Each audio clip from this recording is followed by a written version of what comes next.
하나님의 말씀 사도행전 9장 26절부터 31절입니다. 제가 봉독하겠습니다.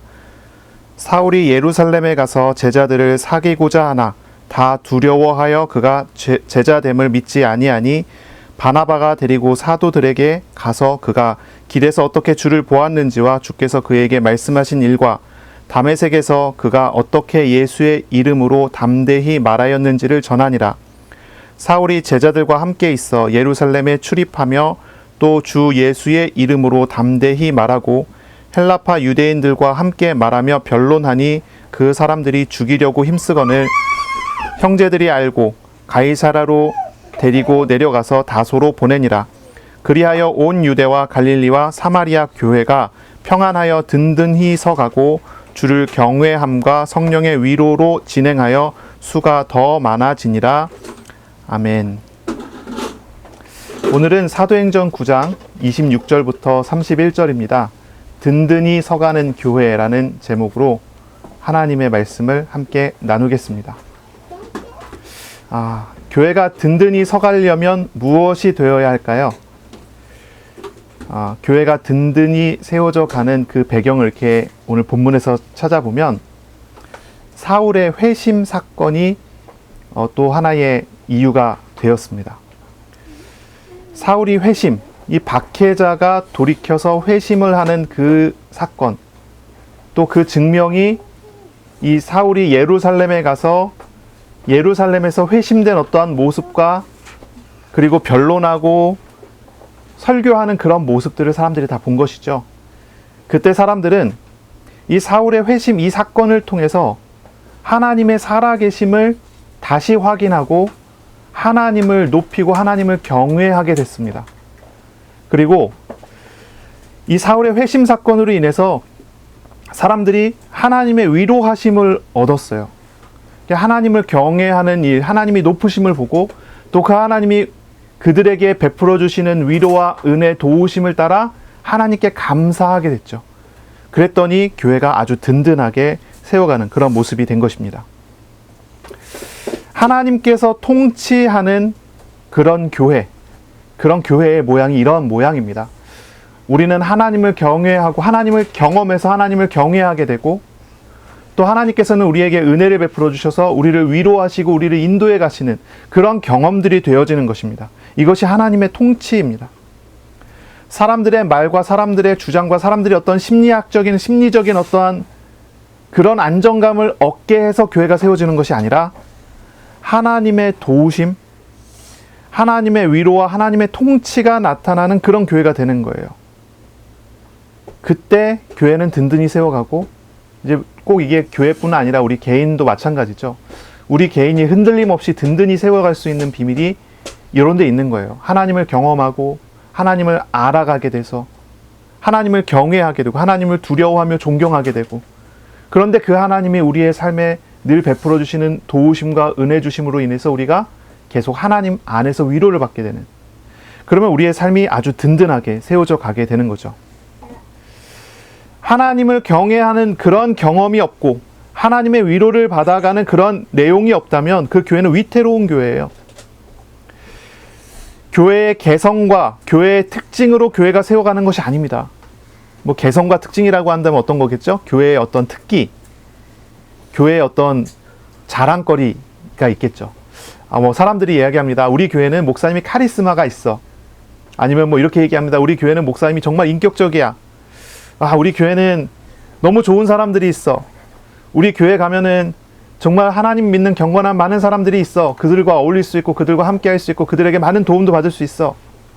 사람들이 이야기하는 어떤 교회의 특징이 있고 개성적인 게 있어요. 그런데 그런 것으로 교회가 세워져 가는 게 아니라는 거예요. 그거는 하나님과 함께하는 교회가, 건강한 교회가 하나님과 함께하며 하나님으로부터 받은 은혜를 따라 어떤 열매를 맺어가는 과정이 되는 것이고, 건강한 교회의 특징은 어떤 그런 개성적인 게 아니라 하나님이 함께 하신다는 것, 하나님께서 나타나신다는 것, 하나님께서 우리 눈에 보이고 하나님께서 우리의 삶에 역사하시고 하나님의 높으심을 나타내시고 하나님의 위로가 우리의 삶에, 우리의 현실 속에 계속 일어나고 있다는 그런 데 있는 것입니다. 성도들의 인격이나 목사의 리더십이나 카리스마, 아니면 교회에서 진행한 어떤 프로그램으로 교회가 세워져 가는 것이 아니에요. 하나님을 경외하는 것, 하나님의 위로와 함께 하심이 나타나지 않는다면 그런 모든 프로그램들은 오히려 교회를 위태롭게 하는 일이 돼요. 하나님과의 참된 관계가 세워질 때 개인과 교회에게, 우리에게 어떤 일이 있어도 그것은 축복의 통로가 됩니다. 우리에게 시험이 있어도, 우리에게 갈등이 있어도 그것은 우리의 삶의 지경을 넓혀주는 그런 일이 돼요. 하나님이 함께하는 사람에게 어떤 일도 하나님의 축복의 통로입니다. 하지만 하나님께서 함께 하시지 않는다면, 그리고 하나님 대체하는 어떤 프로그램과 어떤 리더십과 어떤 카리스마, 어떤 인격적인 것으로 하나님을 자꾸 대체하고 있다면 어떤 문제도 그것은 막을 수가 없는 어떤 구멍을 열게 되는 것이죠. 어려움을 나타내게 되는 것이죠. 하나님과의 관계가 세워질 때 개인과 그리고 교회에게, 우리에게 있는 어떤 일도 하나님의 축복의 통로가 된다는 사실을 알아야 돼요. 박해자 사울은 어땠습니까? 교회를 어렵게 만드는 것처럼 보였지만 하나님과 함께하는 성도들에게 이후에 지나봤을 때 어떻게 됐죠? 교회의 지경을 더 넓혀주는 그런 사역이었어요. 그런 일이었어요.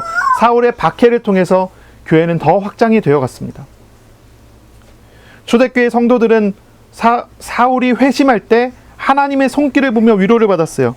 우리가 읽은 본문의 마지막 절 보시면 31절입니다. 그리하여 온 유대와 갈릴리와 사마리아 교회가 평안히 하여 든든히 서가고 주를 경외함과 성령의 위로로 진행하여 수가 더 많아지니라 그랬습니다. 여기에 참 독특한 의미가 있는 단어를 본다면 교회라는 단어거든요. 교회. 온 유대와 갈릴리와 사마리아 교회가 이랬어요. 예전에 예루살렘 교회 할 때 그 교회가 단수였거든요. 복수가 아니라 단수였어요. 그럼 여기에 온 유대와 갈릴리와 사마리아 교회, 그러면 복수여야 되잖아요. 여러 군데 교회가 세워졌잖아요. 근데 여기도 단수를 써요. 단수 교회 단어를 쓴단 말이에요. 그럼 뭐예요? 교회의 지경이 넓혀졌다는 의미예요. 여기저기 세워졌다가 아니라 교회의 지경이 넓혀졌다는 거예요. 사울의 박해를 통해서 사람들이 하나님을 경외하게 되는 것은 그 박해가 오히려 교회의 지경을 넓혀주는 일이 됐고 하나님의 나라가 더 확장되는 일이 됐다는 것입니다. 그리고 이 사울이 회심하는 그 모든 과정과 내용을 통해서 사람들은 거기 안에서, 그 안에서 위로를 받고 하나님이 하시는 일을 보며 하나님을 더 믿게 되기 때문에 오직 하나님 한 분만으로 이 교회는 든든해지고 세워져 가는 것입니다. 우리의 삶에 많은 위기가 있을 수 있어요. 시험도 있고 갈등도 있고 위기가 있어요. 갑자기 어디가 아프다든지 갑자기 무슨 병이 생겼다든지 그럴 수도 있죠. 아니면 어떤 경제적인 위험과 위기가 찾아오는 그런 사건도 있을 수 있어요. 그러나 그런 일들이 있다 하더라도 하나님과 함께 살아가는 사람에게는 그것이 오히려 지나고 나면 하나님께서 베풀어 주시는 지경을 넓히시는 은혜와 하나님을 더 알아가서 하나님 한 분으로 더 든든하게 흔들리지 않는 그런 교회가, 그런 성도가 되게 하신다는 거죠. 지금 우리는 어떻게 하나님을 경외하고 성령의 위로로 삶이 진행되어 가는 그런 관계를, 하나님과의 우리의 이런 관계를 어떻게 가질 수 있을까요? 초대교회 성도들은 하나님을 만났어요. 하나님과 동행했어요. 그리고 성령 충만을 얻었습니다. 그러던 중에 하나님의 행하시는 일을 본 거예요. 그렇죠? 가장 먼저 하나님을 만나는 것부터 시작해요. 하나님 만나지 못한 사람은, 불신 영혼은 예수님을 영접하는 것부터 시작을 해야 되겠죠. 하나님을 만나지도 못했는데 하나님을 어떻게 경외하겠어요? 하나님을 만나고 그 다음부터 하나님과 동행하는 삶을 배우면서 하나님을 경험해 가며 하나님을 경외할 수 있게 되는 거죠. 하나님을 이미 만난 사람들은 어떻습니까? 어떻게 이렇게 든든하게 세워져가는 삶을 살 수 있을까요? 하나님이 이미 만난 사람은 하나님을 알아가는 과정을 얻어야 하는 것입니다. 하나님을 알아가는 과정이에요. 우리가 실천적으로 우리가 하나님을 경외하고 하나님께서 우리에게 위로하시는 삶을 시작하는 방법은 예배를 통해서 말씀하시는 하나님을 만나는 거예요. 하나님께서는 이 예배 시간에 말씀을 들을 때, 성경을 읽을 때 성령께서 조명하여, 성령께서 비추시는 빛으로 우리가 말씀을 듣게 하세요.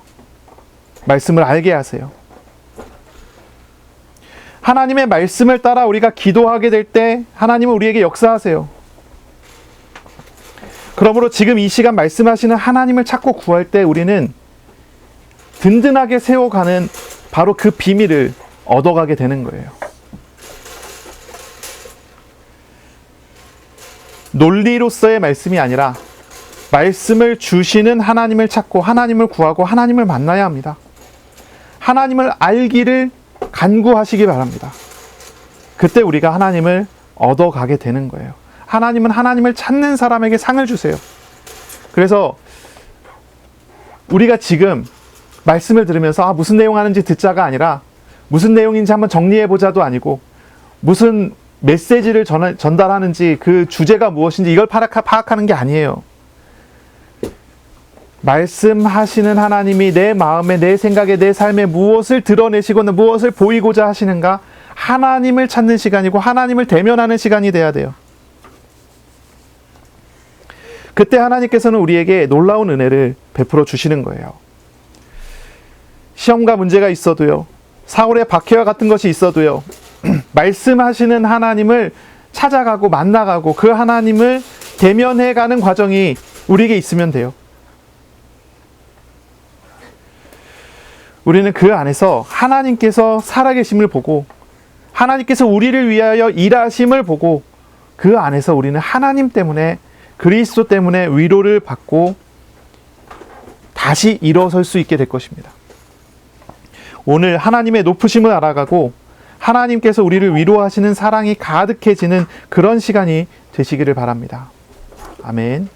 이런 든든히 세워져가는 교회에는 우리와 동행하시고 위로하시고 도우시는 참 친구가 되시는 예수님께서 계시는 것입니다.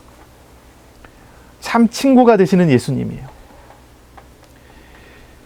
우리를 위로하신다고 하는 그 말이 그냥 단순히 뭔가 이렇게 마음이 어려웠다가 편안해지는 그런 식의 이야기라기보다는요, 우리와 함께하며 그 고통을 함께 짊어지시는 친구 되신 우리 주님께서 함께 계시다는 그런 의미입니다. 그리고 또한 이 친구 되신 예수님과 같은, 예수님을 닮은 사람이 나옵니다. 오늘 본문에 바나바 같은 사람이에요. 이 바나바 같은 사람은요, 예수님을 닮은 사람이고 또 친구가 되어주는 사람입니다. 사울이 예루살렘으로 가게 되는데요, 그 전에 이제 사울이 있었던 곳은 다메섹이었죠. 다메섹 교회. 거기에서 사울이 있다가 이제 아라비아 광야를 가서 거기서 3년간 아라비아 광야에서 생활을 합니다. 이 아라비아 광야는 다메섹과 붙어 있는 곳이에요. 그러니까 다메섹에서 문 열고 나가면 이제 광야인 것이죠. 이제 광야에서 생활을 하고 거기에서 이제 하나님과 동행하는 생활을 하는데, 그 중에 이 사울을 통해서 복음이 증거되고 거기서 믿는 사람들이 나오고 제자들이 나와요. 이 사울에게 있어서 다메섹이라는 곳은 박해자인 자신을 형제로 받아들여준 그런 장소였고, 그리고 거기에서 제자들과 함께 자신을 걱정해서 이제 사울이 위기를 당하게 되는 상황이 되니까 사울을 위해서 준비해서 바구니를 준비해서 사울을 줄로 달아 성벽에서 내려주는 그런 일을 하던 그런 사람들이 있는 곳이에요. 박해자였던 사울에게 이 다메섹의 제자인 아나니아라는 사람이 찾아갔죠. 그래서 이 아나니아라는 사람이 가서 내 형제 사울이요, 이렇게 부르면서 그를 맞아줬잖아요. 이 다메섹 교회는 사울에게 있어서 자신의 형제였고 사울을 가족으로 받아준 그런 교회였죠. 그런데 위협으로 인해서 이 사울은 이 다메섹에서 탈출하여 피하게 된 것입니다. 이제 사울이 다메섹에서 나와서 이제 길에 서 있게 된 거예요. 이 사울이 어디로 가야 할까요? 사울이 가고자 한 곳은 예루살렘이었습니다. 예루살렘을 찾고자 했어요. 왜 예루살렘으로 가려고 했을까요? 26절에 나오죠. 사울이 예루살렘에 가서 제자들을 사귀고자 하나 그랬습니다. 제자들을 사귀고 싶어 한 것입니다. 예수님의 제자들을 만나고 싶어 했어요. 사울은 그리스도와 동행하는 자기와 같은 사람들을, 자신의 마음과 자신의 생각과 자신의 삶과 자신의 생명이 통하는 이들을 만나기를 원한 거예요. 사울이 주님과 3년간 동행하는 동안에 사울이 하나님의 자녀이며 자신이 그리스도의 제자가 됐고 사도가 됐다는 사실을 잘 알았어요. 그리고 사도된 자로서, 제자가 된 자로서 예루살렘에 있는 제자들과 만나서 그들과 소통하기를 원한 것입니다. 친구를 만나기를 원한 거예요. 그래서 예루살렘으로 가죠.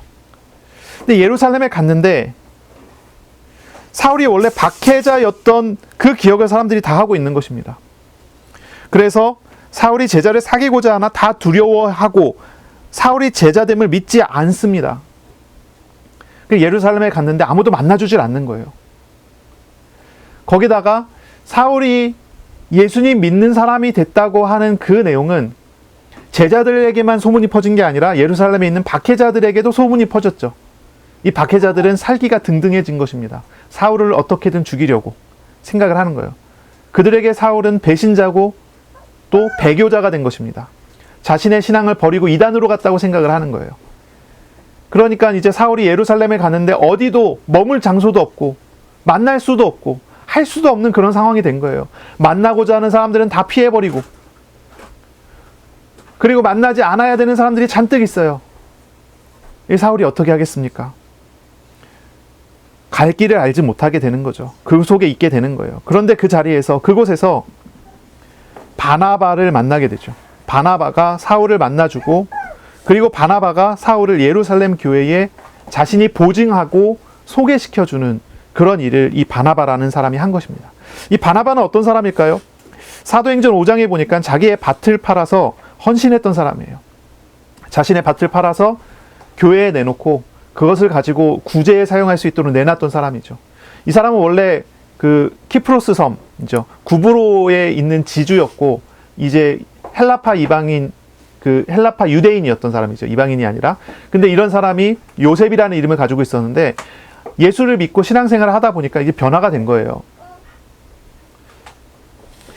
확실한 기록은 없지만 전승에 의하면 70인의 제자 중에 한 명이었다고 얘기를 해요. 이제 이 누가복음 10장에 나오는 70인의 제자가 나오잖아요. 그 중에 한 명이었다고 해요. 이게 이제 요세푸스라는 사람의 기록에 나오는 내용인데, 이 사람이 예수님을 알아가고 신앙생활을 해 나가니까 사람이 별명이 붙었어요. 그 별명이 바나바라는 이름의 별명입니다. 요셉이 원래 이름이고 바나바는 그의 별명이에요. 이 바나바라는 말의 뜻은 위로의 아들이라고 이제 소개를 하고 있죠. 위로의 아들입니다. 이 위로의 아들 바나바, 이 사람은 그 별명처럼 위로하는 사람이에요. 어려운 사람, 고통받는 사람에게 가서 위로하는 사람이고, 함께하는 사람이고, 또 좋은 친구가 되어주는 그런 사람이에요. 이 바나바가 아무도 만나려 하지 않는 사울을 찾아가서 사울이 변화된 사실을 확실히 확인하고 알고 베드로와 야고보에게 데리고 갔어요. 바나바가 왜 이런 일을 했을까 생각을 해보면 아마 첫째는 아나니아와 같은 이유였겠죠. 아나니아가 예수님의 명령에 의해서 사울을 찾아가서 사울을 형제로 받아들였던 것처럼 아무도 만나려 하지 않았던 이 사울에게 하나님께서 바나바를 가게 해서 만나게 했을 것이죠. 그렇게 해서 이 바나바는 이 사울을 만나줬고 사울과 대화를 나누고 이제 한 것입니다. 또 하나의 이유를 이야기한다면 바나바의 예수님을 닮은 그 성품이 그를 만나게 하고 그를 돕게 한 것이 아닌가, 이렇게 생각을 할 수가 있죠. 억지로 한 것이 아니라는 거예요. 주님의 마음으로, 진심으로 사랑하고 온유하고 인내하고 돕는 성품으로 바나바가 이 사울을 진심으로 도운 것입니다. 이 성령에 의해서 이웃의 친구가 되어주는 이런 사람을 만난다는 것은 참 복된 일입니다. 그렇죠? 먼저는 우리 주님께서 우리에게 이런 친구가 되어주셨고, 이건 하나님의 은혜죠. 그리고 이런 은혜를 받은 사람이 또 다른 이웃의 친구가 되어주게 하는 그런 축복이 있는 거예요. 믿음에 좋은 친구가 있는 것, 이건 참 좋은 일이에요. 마음이 통하는 친구, 생각이 통하는 친구가 있다면 서로에게 힘과 용기가 되고 위로가 되고 또 하나님께로 함께 나아갈 수 있는 그런 도움이 될 수가 있어요. 든든히 서가는 교회는 하나님을 경외하고 또한 하나님의 위로를 전해주는 교회이면서 또한 그 방향으로 나가는 교회겠죠. 그리고 그 방향으로 나아갈 때 이렇게 친구가 되어주는, 예수님을 닮아가는 사람에 의해서 교회가 온전히 더 세워져 가는 또 그런 모습을 갖게 되는 거죠. 먼저 우리가 예수님께서 우리의 친구가 되셨다는 말이 무슨 말인지를 좀 생각을 해봐야 될 것 같아요. 예수님과 우리와의 관계는 어떤 관계일까요? 우리가 보통 세 가지 정도를 이야기하거든요. 그 첫째는 뭐냐면 아버지와 자녀의 관계입니다. 아버지와 자녀의 관계예요. 우리가 예수님을 우리의 영적 아버지로 만납니다. 우리의 영적 아버지로 우리가 하나님을 알게 됩니다. 우리가 예수님을 아버지라고 부르는 것은, 이거는 뭐냐면은 삼위일체 하나님의 아버지 되심에 의한 거예요. 성부, 성자, 성령 하나님은 우리의 아버지 되신 분이시다라고 하는 그런 고백이 있는 거죠. 그런 고백으로 인한 거예요. 우리가 물론 이제 뭐 사도신경이나 이런 거 부를 때 성부 하나님, 아버지 하나님, 아들 하나님, 성자 하나님, 성령 하나님 이렇게 불러서, 예수님 그러면 아들의 이미지를 우리가 되게 강하게 갖고 있지만, 우리와 예수님과의 관계를 생각했을 때는 성자 하나님으로서의 우리의 아버지 되심을 고백해요. 그러니까 우리가 예수님과의 관계를 생각했을 때는 그런 거예요. 이 관계는 무엇입니까? 하나님께서, 이 삼위일체 하나님께서 우리를 자녀로 만나주심을 의미하는 그런 의미예요. 우리를 자녀로 만나주신단 말이에요. 인격적인 사랑과 권위를 의미하는 표현으로 우리가 하나님을 아버지 된다라고 고백을 합니다. 인격적인 관계죠. 근데 또 하나의 표현이 나오죠. 하나님과 우리의 관계를 또 이렇게 표현합니다. 주인과 종의 관계로 표현합니다. 그래서 우리는 예수님을 주님이라고 부르고요. 주인이라고 부르고, 우리들은 또 스스로를 종이라고 이렇게 고백을 하죠. 사도 바울은 자신을 그리스도의 종이라고 고백해요. 나는 그리스도의 노예다라고 이야기를 해요. 종이라고 하는 표현이 이제 보통 두 가지를 생각해요. 이제 서번트가 있고 슬레이브가 있는데, 이제 서번트 같은 경우는 뭐예요? 돕는 어떤 그런 위치에 어떤 이미지가 강하다면, 슬레이브는 말 그대로 진짜 노예예요. 그런데 바울은 자기를 두고서 하나님께, 그리스도께 나는 그리스도의 노예다라고 고백을 하죠. 주인과 노예와의 관계, 이것을 이제 고백하는 거. 이런 관계는 실제로 이제 뭐 어떤 의미가 될까요? 하나님을 나의 주권자로 표현하는 그런 고백이에요. 주권자십니다 라는 고백이죠. 그리고 자발적으로 하나님께 순종하는 태도의 종이라는 표현이 사용되는 거예요. 그래서 여기서 나오는 이 주인과 종의 표현에서는 강제적인 종, 이런 의미가 아니에요. 자발적인 종의 표현이에요. 내가 스스로 그리스도의 종이 됐습니다. 이건 뭐냐면 나는 하나님을, 그리스도를 나의 주인으로, 나의 주님으로, 나의 하나님으로, 나의 주권자로 나는 믿습니다라고 하는 그러한 고백의 표현이 되는 거죠. 그런데 주님께서는 우리에게 뭐라고 이야기하냐면 친구가 된다고 이야기를 하세요. 친구라고 이야기하세요. 주님께서는 우리를 종으로 취급하지 않으세요. 요한복음 15장 15절의 말씀을 보면 이런 말씀 있죠. 이제부터는 너희를 종이라 하지 아니하리니 종은 주인이 하는 것을 알지 못함이라. 너희를 친구라 하였노니 내가 내 아버지께 들은 것을 다 너희에게 알게 하였음이라. 이런 말씀을 하세요. 예수님께서. 우리를 종으로 취급하지 않아요. 종으로 생각하지도 않아요. 우리를 종으로 대하지도 않아요. 종은 주인이 하는 걸 알지 못해요. 시키면 그냥 기계적으로 해야 돼요. 순종해야 돼요. 그게 종이죠. 그런데 예수님께서는 말씀하시기를 아버지께 들은 것을 너희에게 다 알게 하고, 하나님께서는 우리에게 하나님의 생각을 숨기지 않을 것이라고 얘기를 해요. 하나님께서 주권자이시고 통치자이시고 우리를 섭리하시는 하나님이 맞으신데, 그 하나님께서 우리를 강제적인 종으로 삼는 그런 일을 하지 않고 우리에게 다 알게 하시며 우리를 친구로 대우해 주시고 친구로 만나 주신다는 거예요. 이런 관계에서 이제 바울은 그래도 나는 주님의 자발적인 종으로 살겠습니다라는 고백이 나오는 거죠. 그래서 이런 이미지를 우리가 생각해 봐야 돼요. 내가 하나님의 자녀구나라는 것, 그리고 친구라는 것, 그리고 바울이 이야기했던 종의 모습을 갖는 것, 이런 모습들을 우리가 좀 생각해 봐야 되겠죠. 우리 주님은 우리와 인격적인 관계를 맺어주세요.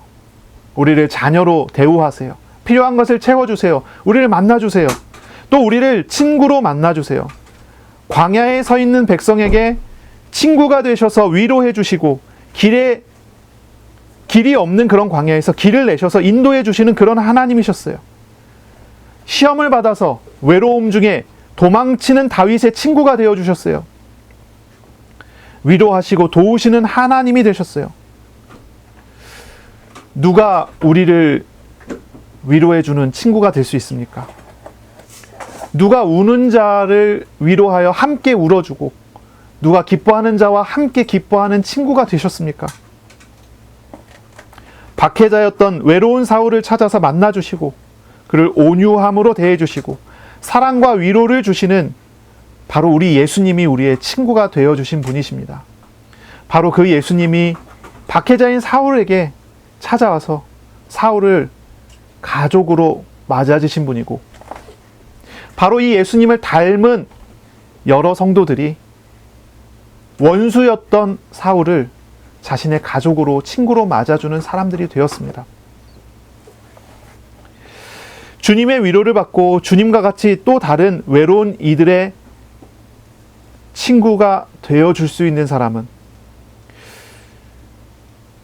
누구이겠습니까? 주님을 늘 만나고 동행하고 주님과 함께하는 훈련받는 제자가 그런 친구가 또 되어줄 수가 있죠. 혹시 여러분의 곁에 예수님을 닮은 친구가 있습니까? 원수 같은 사람, 큰 죄와 큰 어려움을 가지고 있는 그런 사람이라도 맞아주고 형제로 맞아주고 조건 없이 이유 없이 함께 해줄 수 있는 그런 친구가 여러분에게 있나요? 그런 친구가 여러분이 되어 주시기를 바랍니다. 그런 친구가 되어 주세요. 이 시대에 예수님 정말 잘 믿고 죄를 멀리하고 세상을 따르지 않고 선한 영향력을 주는 참 친구가 필요한 시대입니다. 그런 친구가 별로 없어요. 이런 사람 찾기가 참 힘들어요. 사실 우리가 좀 제대로 이야기해야 되죠. 그렇죠? 교회 안에 들어오면 이런 친구 찾기 참 힘듭니다. 오히려 어떤 사람 예수님 잘 믿는 것 같은 사람 만나서 대화해보면 판단하고 판단당하고 정죄하고 필요하지도 않은데 막 자꾸 가르쳐 주려고 하고 그렇죠? 그런 사람들이 오히려 더 많아요. 답답한 사람 많아요. 잘 믿는다고 하는 사람일수록 얼마나 자기 수준이 높은지 수준 낮은 나를 자꾸 가르치려고 하는 그런 사람들이 많아요. 아프면 답을 주려고 그래요. 고통스러우면 힘내라고 함께 울어주는 사람이 아니라 답을 몰라서 그렇다고 복음 몰라서 그렇다고 막 자꾸 답을 줘요. 그런 사람이 예수님 닮은 그런 친구는 아니에요. 우리는 잘 봐야 되겠죠. 그렇죠? 지난주에 우리가 나눴던 말씀을 생각해 보세요. 율법을 자꾸 따라가는 사람은 율법주의적인 성품을 가져요. 그게 이제 사울의 모습에서 위협과 살기가 등등한 그런 모습이라고 얘기를 했잖아요. 그렇죠? 율법주의를 따라가다 보면 율법주의를 계속 따라가다 보면 자꾸 자기의 의와 자기의 공로를 자꾸 쌓아가는 방식의 신앙생활을 하다 보면 그 사람은 점점 기준이 높여져 가는 만큼 다른 사람을 판단하게 되고 자신이 용납할 수 있는 선 안에 있으면 그래도 판단하면서 가르쳐 주지만 그 선을 넘어가면은 원수가 돼요. 정죄하고 죽이려고 합니다. 잘하고 잘못했고를 자꾸 따져요. 우리가 조금 뭐라 그럴까 표현을 삐졌다 이런 표현을 쓰는데 사실 이게 삐진 게 뭐냐면 정죄하고 있는 거예요. 너가 나한테 이거 잘못했어라고 하는 표시를 내는 거예요. 잘못했다는 걸 알라고 하는 거예요. 자꾸 이렇게 표현해 주는 거예요. 그런데 정말로 예수님을 만나고 예수님과 동행하면 어떻습니까? 예수님의 성품, 예수님의 사랑, 예수님의 인내와 예수님의 자비함, 나를 만나주신 예수님께서 나를 어떻게 대하시는지 그 은혜를 따라가다 보면 예수님을 닮아가요. 예수님의 성품을 닮아가요. 예수님께서 가난한 자들과 함께하고 예수님께서 병자들과 함께하고 그들을 위해 함께 우시고 그들의 고통과 아픔을 짊어져 주시고 십자가로 대신 가주시는 그러한 모습들이에요. 예수님의 사랑이라는 것이 나타나잖아요. 예수님께서 보이셨던, 예수님께서 함께 하셨던 그 모든 일들 한번 가만히 보세요. 그게 어떻습니까? 얼마나 인격적이십니까? 아픈 사람에게 찾아가 아픈 사람을 낫게 하시는데 그의 아픔을 예수님께서 짊어지시는 방식이에요. 모든 연약한 것을 다 짊어지시고 그들에게 오셔요. 그들에게 은혜 베푸세요. 우리가 자꾸 생각하기는 뭐 은사 받았다 그러면 병든 자에 가갖고 기도하면 병이 나가는 권세와 권능이 있어서 그걸 사용하자 이렇게 얘기하는데 그런 방식이 아니라니까요. 우리 주님의 베풀어 주시는 은혜는 그런 게 아니었어요. 주님의 온유함이 있어요. 주님의 사랑이 있어요. 주님의 용납이 있어요. 주님의 희생이 있어요. 주님의 함께함이 있어요. 사실 우리가 예수님 정말 잘 믿는 예수님 닮은 친구 만나기가 쉽지가 않죠. 어쩌면 거의 없을지도 모르겠어요. 우리가 정말 어느 때는 은혜 받으면은 진짜 친구가 되어줄 수 있잖아요. 근데 어느 때 또 삐지면은 친구가 안 되어주잖아요. 막 정죄하게 되고. 그렇죠? 우리에게 진짜 친구가 되시는 분은 예수님밖에 없어요. 그렇지만 우리가 예수님과 함께 살아가게 될 때 우리가 예수님의 성품을 닮아가고 배워가면서 조금이나마 친구가 되어줄 수 있는 사람으로 우리가 또 성장해 가는 거죠. 바로 이러한 부분들 생각해야 되겠습니다. 우리의 참 친구가 되시는 예수님을 알아가기를 바랍니다. 이번 주간도 우리가 정말 말씀 묵상하면서 우리를 위로하시는 예수님과 교제하기를 축복합니다. 그리고 저와 여러분이 예수님을 닮아가면서 우리의 이웃을 위로하는 그런 친구가 되어가기를 바랍니다. 물론 잘 안 될 겁니다. 오랜 훈련이 또 필요하겠죠. 오랜 과정이 또 필요하겠죠. 그러나 그런 과정 속에서 작은 한마디를 통해서 하나님께서 우리를 통해 다른 사람을 위로하시고 구원하신 하나님의 사역을 또 만들어 가실 겁니다. 그런 또 과정을 우리가 보기를 바랍니다. 우리가 그러한 예수님과 같은 이웃의 친구가 되어주고 또 그러한 친구를 만나는 복이 있어야 되겠죠. 자, 사울은 바로 이러한 든든한 친구, 예수님과 함께 했고, 그리고 이러한 든든한 친구 되는 바나바와 함께 하면서 바나바의 보증 아래서 예루살렘 교회의 형제로 사역을 또 하게 됩니다. 불안한 가운데서가 아니라 은혜와 든든한 힘을 가지고 뛰어들었어요. 이 사울이 예루살렘 교회에서 했었던 일이 있습니다. 여기 나오죠. 29절에 보니까 사울이 예수의 이름으로 담대히 말하고 헬라파 유대인들과 함께 말하며 변론하니 그 사람들이 죽이려고 힘쓰거늘, 이런 구절이 나와요. 이 사울은요, 예루살렘에서 헬라파 유대인들에게 복음을 증거했어요. 그래서 그들에게 변론도 하고 논쟁도 합니다. 이전에 자신이 박해해서 죽였던 스데반이 했던 일을 이 사울이 하고 있어요. 자신이 박해했던 그 자리에서, 사울이 박해했던 그 자리에서 사울이 설교를 해요. 스데반처럼 자신의 생명을 내려놓고 복음에 헌신된 그런 모습이에요. 그리고 그 결과 사울이 박해했던 바로 그 박해를 자신이 당하게 되는 그런 상황이 돼요. 사람들이 사울을 죽이려고 힘쓰기 시작을 합니다. 그때 이제 그 사실을 알게 된 친구들이, 형제들이, 가족들이, 그죠? 이 예루살렘 교회의 성도들이 이 사울을 데리고 가이사라로 보내고 다소까지 이제 보내게 되죠. 하나님은 사울을 예루살렘에 세워서 예루살렘에서 새로운 시작을 하게 하는 거예요. 이제 물론 다메섹에서 새로운 시작을 시작했고 예루살렘에서 새로운 시작을 공식적으로 나타낸 거예요. 박해자가 전도자가 되는 모습을 거기에 보여주고, 그로 인해서 예루살렘 교회를 중심으로 해서 온 교회에 이 사울이라는 사람이 변화됐음이 알려지게 되고요.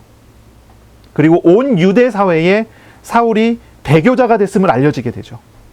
그리고 이 사울은 더 이상 유대인 사역을 할 수 없게 되고 이제 이방인의 사역으로 나아가게 됩니다. 하나님은 이 사울을 예루살렘에서의 사역이 아니라 이방인을 위한 그릇으로 사용하기를 원하셨기에 이런 과정을 또 거치게 한 거죠. 그리고 이제 이 사울은 다소에서 머물면서 있다가 이제 다시 이제 사도행전 11장에 가면 이방인 선교를 위한 교회가 안디옥에 세워지거든요. 안디오쿠스에 이제 안디옥에 교회가 세워질 때 이 바나바가 이 안디옥에 가서 교회 사역을 할 때 사울을 데리고 갑니다. 그래서 사울과 바나바가 예루살렘에서 1년간 함께 사역을 해요. 그리고 그 이후에 이 안디옥 교회에서 선교사로 이 바울과 바나바를 파송합니다. 이게 1차 선교 여행이 여기서 나오게 되죠. 이 바나바는요, 예루살렘에서 사울을 보증한 사람인데 이 사람이 사울과 동력하고 그리고 이 사울과 함께 세계 선교에 같이 나아가게 되는, 참 이런 친구가 어디 있을까요? 정말 이런 친구가 우리에게 있으면 참 좋겠습니다. 그렇죠? 이런 사람이에요. 예수님을 닮은 사람, 사랑과 위로의 사람인 바나바가 이 사울과 함께 이런 사역을 합니다. 하나님께서 우리의 삶에, 우리의 인생에 일을 하실 때 주님은 가장 먼저 우리의 위로자 되시는 예수 그리스도께서 우리와 함께 하심으로 우리를 위로하시고 우리를 인도하십니다. 우리를 인도하세요. 그리고 주님과 동행함으로써 주님의 성품을 닮아가는 사람, 그러한 사람으로 우리를 세워 가실 것입니다. 그리고 그러한 사람과의 만남을 통해 또 이제 하나님께서 우리를 통해 하시고자 하는 하나님의 일을 해 나가실 거예요. 저와 여러분이 참 친구가 되시는 예수님을 알아가기를 바랍니다. 그리고 주의 일에 동력하는 주님의 참 친구가, 그리고 이웃의 참 친구가 되어지기를 바랍니다. 그리고 또 그러한 친구와 함께 동력하여 하나님의 일을, 하나님의 사역을 해 나갈 수 있기를 축복합니다. 하나님은 우리의 삶의 자리가 하나님의 나라 샬롬의 자리가 되기를 원하십니다. 우리의 삶의 자리가 평안하기 원하세요. 평화가 있기 원하세요. 샬롬이 있기를 원하세요. 우리의 사명은 나의 평생토록 인도받을 나를 향한 하나님의 목적, 이런 것을 우리가 사명이라고 부르죠. 이런 것이 이제 사명입니다. 사울은 이방인 선교가 사명이었어요. 그렇죠? 그래서 사울은 평생 그 길을 갑니다. 그리고 든든히 세워져 가는 기반 아래 친구가 되시는 예수님과 함께하며 또 함께 예수님을 닮은 바나바 같은 사람과 함께하며 평생의 사명을 든든히 흔들리지 않게 가요. 그 삶이 샬롬이었단 말이에요. 평안이었단 말이에요. 하나님은 우리의 삶의 자리가 정말로 샬롬 되기 원합니다. 주님을 알아가기 바랍니다. 사명이라는 것은 우리의 평생의 길이 사명이기도 하지만 아주 이 사명이라는 것을 아주 넓게 이렇게 펼쳐본다면 오늘 나에게 허락하셔서 나에게 오늘 하기 원하시는 일도 사명입니다. 그렇죠? 평생을 두고 우리가 오늘을 살아가는데 오늘의 일들, 오늘에 허락되는 일들도 사명이에요. 나의 오늘을 어떻게 살아가느냐, 나의 현실을 어떻게 살아가느냐, 이것도 우리가 사명을 다하는 그런 과정이 됩니다. 나의 현실, 나의 현재 속에서 주권자이신 하나님의 말씀을 따라가고 지금 하나님이 행하시는 일에 동행하는 그런 오늘을 살아가야 할 것입니다. 이런 오늘 속에 우리는 반드시 봐야 돼요. 나의 친구가 되셔서 나와 함께 하시는 예수님을 봐야 합니다. 이번 한 주간 실천하시기 바랍니다. 하나님의 말씀을 묵상하세요. 하나님을 인격적으로 만나는 경험을 하세요. 말씀 앞에서 기도하세요. 하나님께 기도함으로 문제와 상황과 나 자신을 하나님께 다 맡기는 그런 교제의 시간을, 그런 기도의 시간을 가지세요. 그리고 정말 필요한 것을 위해서 하나님께 구해보세요. 우리 하나님께서 우리의 필요를 채우실 것입니다. 주어진 일을 하나님 앞에서 행하세요. 참 위로자 되시는 하나님께서 우리를 위로하시고 도우실 것을 구하시고 나의 오늘 작은 발걸음 속에서 하나님을 알아가는 그런 과정을 걸어가세요. 하나님께서 만남의 복을 주시고 또 인도하실 것을 구하시기 바랍니다. 하나님께서 다스리시고 인도하시고 성령님의 위로하심이 있는 그런 주간이 되시기를 축원합니다. 예수님과 동행하며 좋은 만남의 축복이 있기를 바랍니다. 우리의 삶을, 우리의 교회를 든든히 세워가시는 하나님의 통치가 함께 하시기를 바랍니다. 기도하겠습니다. 하나님 감사합니다. 오늘 우리 예배를 통해서, 말씀을 통해서 우리에게 우리의 길을 보이시고 우리의 길을 가르쳐 주시니 감사합니다. 우리의 참 친구가 되시는 예수님을 알아가게 하여 주옵소서. 주님을 만나고 사귀고 닮아가며 주님의 그 친구 되심으로 인하여 우리가 또 우리의 이웃의 친구가 되어주는 그러한 과정이, 그러한 훈련이 우리 가운데 있게 하여 주옵소서. 주님께서 우리와 함께 하시면 우리가 든든히 세워가고 또 우리가 있는 곳이 든든히 세워져 갈 줄을 믿습니다. 우리의 가정을, 우리의 자녀를, 우리의 일을, 우리의 현실을 주님 아시오니 주님 이 모든 현실 속에 모든 현장 속에 하나님의 나라와 하나님의 평안이 함께하는 그런 복이 있게 하여 주옵소서. 감사합니다. 예수님의 이름으로 기도합니다. 아멘. 우리 구주 예수 그리스도의 은혜와 하나님의 사랑하심과 성령의 교통하심이 이제로 영원까지 항상 함께 있을지어다. 아멘.